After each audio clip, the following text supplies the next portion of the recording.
The Tao of Self-Confidence, Episode 82. Welcome to the Tao of Self-Confidence, where I share stories of amazing women finding their inner journey to self-confidence 5 days a week. Get your free audiobook by visiting thetaoofselfconfidence.com. Hello, friend. Welcome to the Tao of Self-Confidence, where I share stories of amazing women who have discovered their inner journey to self-confidence. I'm your host today, Sheena Yap Chan. And today I have a special lady on today. She is an aspiring novelist and poet. You might see some of her work online. It's been published. And, I'm just excited to have her on and share her story about self-confidence. So without further ado, I'm going to introduce you to Ziyang Huang. Ziyang, how are you today? Maybe you can share a little bit more about yourself with our listeners. Hi, everybody. My name is Ziyang, but I go by the letter Z. So just the name Z, the letter that comes after Y. Like Sheena said, I'm an aspiring novelist, poet, and I'm a freshman in college. I'm absolutely undecided about what I want to study, but I'm just super excited to be here. Awesome. Well, I'm really glad that you're here, so I can't wait to hear more about your story. And, what's your cultural background? I am first generation Chinese American, actually. Well, technically second generation if you count where I'm from, because I came to the US when I was only 2 years old. I think this is kind of interesting because my family still retains a lot of Chinese cultural ideas. We speak Mandarin at our home, and I'm working to improve my reading and writing in college right now. So it's like a blend of China and America, and I think it's very interesting. Awesome. And I know what you mean, right? I'm from the Philippines. My parents decided to move to Canada, but, they still wanted to have Chinese, culture and Filipino culture in the house. So they're like, just because we moved here doesn't mean you get to follow what everyone else does. It's like you have to follow certain traditions, certain things. And sometimes I didn't understand or agree with it, but, sometimes we just do it for our parents, right? So I totally understand. And, what is your favorite self-confidence quote? I think that the favorite quote I have right now is something that I heard when I was talking to my professor the other day. Because what I find myself as is a very shy extrovert.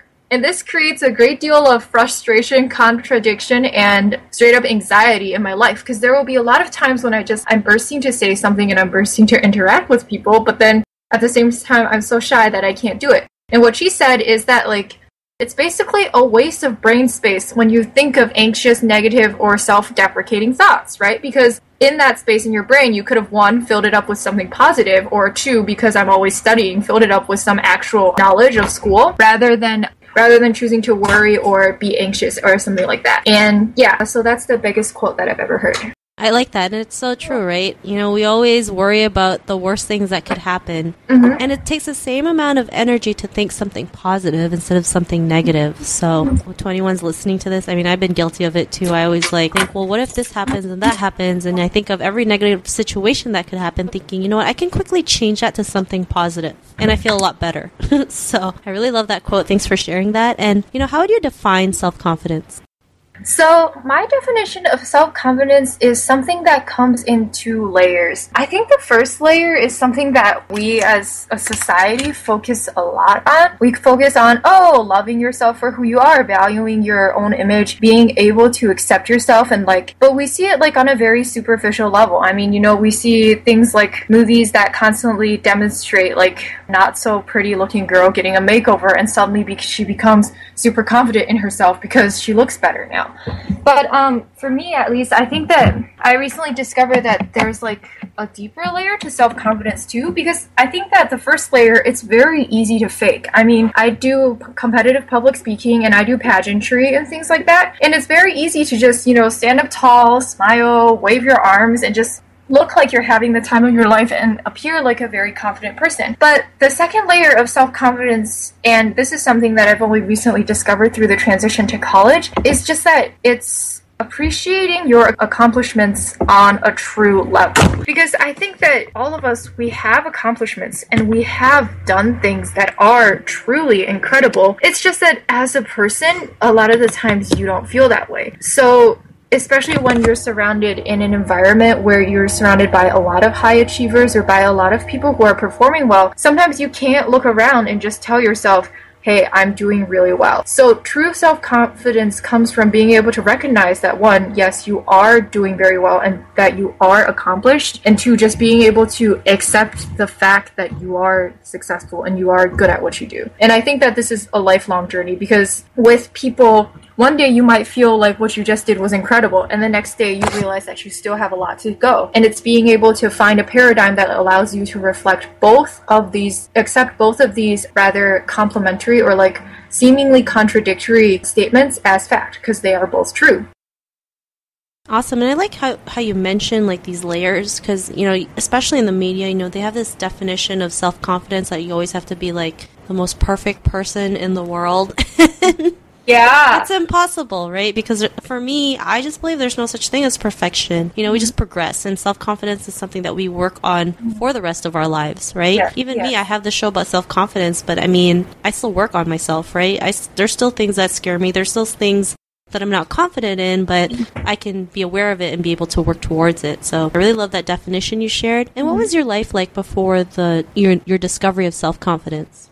Well, I think that for a very long time, I naturally am a shy person, like I said before. So for a very long time, I was too shy to talk. I was unconfident in what I would say, I guess. And like, it wasn't even just like mentally I was bringing myself down. Like, I would say things like, what you're going to say is bad, but it was even more innate at a level. It was coming from a level where like my body would like have responses that were like physically bad when I wanted to talk. Like a lot of the times my heart would just start beating very fast, and then my arms would start shaking. So like it was just physically very hard for me to get over that. And the other thing is that I feel like I had a lot of what's something called imposter syndrome, and that's where you believe that you're not good enough for where you're at, and that everything that you do or say is just like an act. And yeah, that was me for a very long time. I was just constantly like, oh yeah, you're with all of these great people, but no, you're actually not good enough for them. You're just faking it, and they are all actually good at what they do. Which obviously to some extent that might be true, but then to another extent that can't be true, because you can't keep faking it your whole life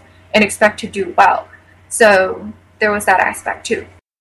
I like that you mentioned that, you know, especially the imposter syndrome thing, right? Because, you know, I had that same thing, right? Like I was always surrounded with great people, and I'm like, why am I surrounded with these people? Like, I am not up to their par. You know, I'm just me. You know, I don't have anything special. Definitely. I don't have any special talents or any magic powers to have them even want to hang out with me. And, you know, I had to look at it at a different way. Like, the universe is telling me that I'm situated with these people for a reason, because maybe I'm supposed to be like them or better, or I don't know, right? Or maybe, you know, I'm supposed to be with that crowd because I'm supposed to do great things, and I need people like them to keep me intact, to keep me accountable, to help me realize my own true potential, because they're going to start lifting me up until, you know, I'm ready to lift myself up. So it's really funny when you have the same situation and you look at things in a different way. It's just, it's a big, like, aha moment, I guess. So that, and the idea that a lot of people, when they look at being proud of their accomplishments, or they look at, like, feeling proud of themselves, I feel like they start to feel like it's not humble to do that. I'm not sure if it's, like, coming from an Asian family or something, but you're just taught, like, I feel like our general society places, like, a value on being humble and, like, not bragging too much. But at the same time, by having that value there, it almost detracts from the ability to gain self-confidence, because you're constantly just being taught, you know, don't talk about your accomplishments and things like that. It's funny you mentioned that, because I read an article about how women always have a hard time, you know, selling or marketing, is because as women, you know, it's not proper to, like, talk about things like that, or it's not proper for women to be aggressive, right? But yes, it's like, who made these stupid rules, right? So, you know, when I tell women that, it's like, you know, go ahead and share what you have. If it's going to change someone's life, go ahead and do it. Don't worry about what other people think, right? So what was, like, your aha moment when you realized, you know, you have a voice, you know, you can be the person that you want to be, and, you know, just stop caring about what other people thought about you? I think this also came in stages. It started when I just pushed myself to... Actually, it started when I began to learn philosophy, because before, when I was incredibly shy, I needed a way to stand out, and I just needed something to grab onto, something that I could call my own, something that nobody else had. And so to do that, I began reading philosophy.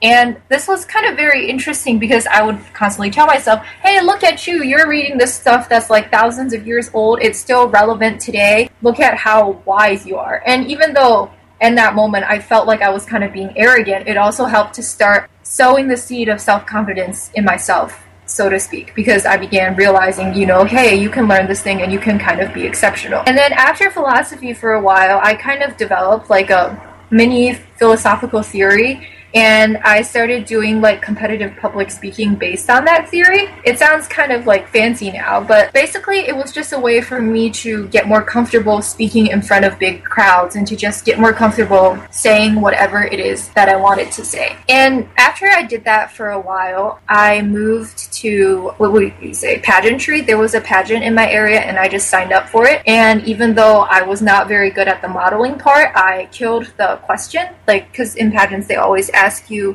a question. Mine was, what is your definition of a winner? And I gave like a more philosophical answer, which helped me a lot. And then I did fairly well in that. And then after that, I was like, well, I've done a pageant and I can have internal self-confidence. Now I'll start dressing how I want to too. So then after that, I began to more physically express this self-confidence, not just verbally through voice, but by dressing how I wanted to. And just, so basically it was a very small transition and it occurred in stages. It started from the inside with reading philosophy, and it eventually expanded to the outside of dressing how I wanted to, and like just being able to express myself to the fullest, I guess. I love that. I love how you started working from the inside, because it's really important to start, believing in yourself, working in your mind, your thinking, and that will all transfer once, you're more confident inside. It'll all transfer in the physical sense, right? Like what you said, start dressing like how you wanted to because you were confident enough, not because you were following the trend or something, Yes. So I really love that. And, what's your life like now after that? Oh, because like I'm still very young, I realized that I still am going to go through my ups and downs, and I'm still going to have days when I'm very happy and very confident in myself, and days when I just want to crawl under my bed and hide under there and never see the world again. But I think generally after it, it's just this sense of like fulfillment. Like ultimately, if I want to do something, I know that I'm going to be able to reach out, and I know that I'm going to be able to do it. I'm at a stage in my life where I am young and I may not even know what it is that I want to do, but I still know that I'm going to have the capability to reach out and do it. And I think this knowing that you can, like this ability to know that you can, is what drives people. Because like if you don't think that you can do it, then why would you even bother trying? So once again, it just all comes back to mindset. Being confident gives you the mindset to accomplish your goals, even if you don't know what those goals might be. Thank you. And it's so true. Even some of the most successful people in the world, when they started, they had no clue how things were going to turn out. Exactly. Like you said, they just had that knowing that everything was going to work out fine. And even better. So, if there's a woman here listening to your episode, she's inspired to take her own actions and having more self-confidence, what would be that one tip you would give to her? Well, I think just firstly, take it slow. It's going to come in stages. There may not be one clear-cut moment where you go from being unconfident to confident, because it is such a spectrum and it is such a process of growth. But the other thing is just, don't be afraid to look weird. Don't be afraid to look strange. If you want to do something, you have to do it. And I think a simple exercise that somebody could take is basically just to start small. I guess, for example, with me, I'm obsessed with rubber ducks, and I carry them around campus with me, and a lot of people think that is very strange. I also take really scenic pictures of just rubber ducks doing things, and it ends up being very artistic and interesting. But it takes a certain amount of confidence to carry rubber ducks with you everywhere. Maybe not the same amount of confidence that you would need to nail a job interview or give a big speech, but it does take a certain amount of self-confidence. So to be able to start small and doing little things that you want to do, and then eventually expanding on that and getting more and more ambitious and reaching bigger is probably the best thing that you can do for yourself.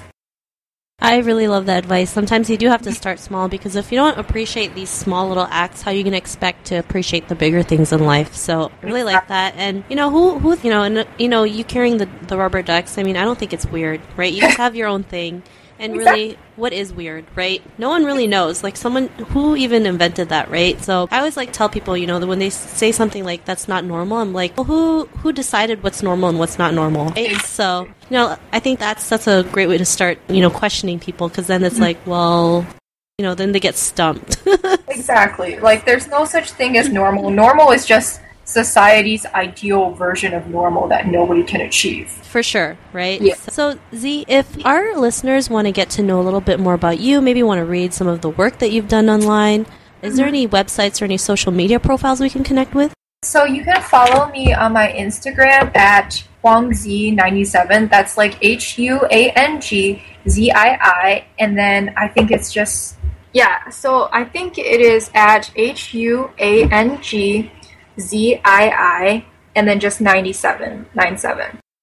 Awesome. Well, thanks for sharing that. And to our listeners, if you want to connect with Ziyang, just head on over to the taoofselfconfidence.com and search for Ziyang's name. Her show notes will pop up along with everything else we talked about. And I really just want to thank Ziyang for sharing her story with us about self-confidence. And, I'm just really glad you took the time to be on this show today. So thank you so much. It was my pleasure. Thank you, Sheena. No problem. And be on the lookout for another new episode of another amazing woman's journey to self-confidence. And I'll talk to you later. Bye for now. Bye. Thank you for tuning in to another amazing episode of The Tao of Self-Confidence. Subscribe to The Tao of Self-Confidence on iTunes and Stitcher to hear more stories of amazing women finding their inner journey to self-confidence.